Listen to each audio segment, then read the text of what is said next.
When I was first introduced to the series Is It Wrong to Try and Pick Up Girls in a Dungeon, I honestly didn't know what to expect. Regardless, it turned into one of my favorite anime and light novel series, mostly because I was a Hestia fan like everyone else. When the game, Danmachi Infinite Combate, was announced to be coming west, I was excited since licensed games such as this are rarely often officially translated in English. However, through shallow gameplay and strange design, this is one game that I could have done without.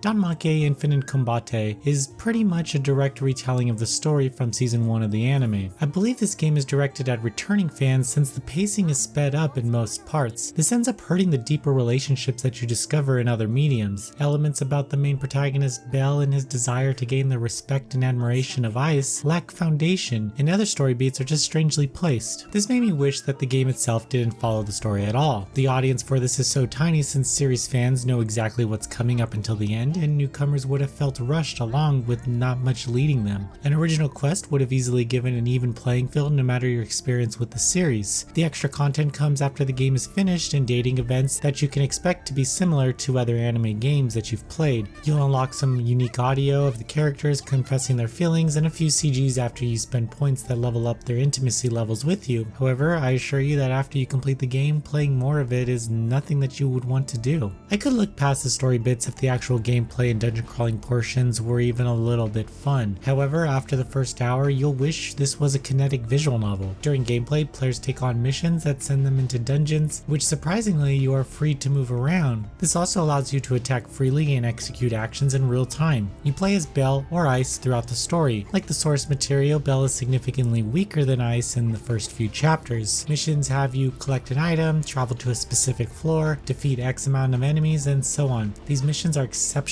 dull, and most will be finished within a few minutes. Players will earn skill points and money through dungeon crawling that they can use towards upgrading their character, purchasing new equipment, and even enhancing that equipment. This level of customization is basic, but it's pretty much the only way you'll have any real direct impact on the characters. Your level won't increase unless it happens in the story, but you can still improve your stats by running missions. I think the most significant issue with Danmachi Infinite Combate is that it doesn't really do anything right. I could forgive a lousy battle system for a good story, or vice versa. However, the story sections are littered with text errors and blinking text boxes. As for the battle system itself, well, you can cheese right through most of the enemies by stun locking them or spamming one attack. This doesn't work against all of them though, which is annoying when you meet a random enemy that you actually have to dodge, which sometimes doesn't even work and you'll just rush into the enemy's attack. In battle, where you actually need to try is during bosses, which put your skills to the test as they have varying attack patterns. Also, if you die and restart the level, all the items that you used aren't replenished, so be aware of that. The illustrations are quite good, especially the CGs. They are super high quality renders of the characters, and their most prominent features have never looked better. However, during dialogue, they look like they are glued to popsicle sticks as they move around the screen in one pose and bump into each other. After playing, it's tough to say who Danmachi Infinite Combate is for. Fans of the series wouldn't be interested in working their way through the story they know like the back of their hand, and newcomers might find it tough to follow the sped up pacing and lack of relationship growth. That's not to say the game doesn't try though. I did laugh at Hestia's jealous reactions, but it isn't enough to invest yourself when there's so much lacking here creatively. The gameplay portions do nothing for the overall appeal, as the uninspired dungeon layouts, mission structure, and enemies make it seem closer to a mobile game than a console experience. If there's one saving grace, I would say the music is decent.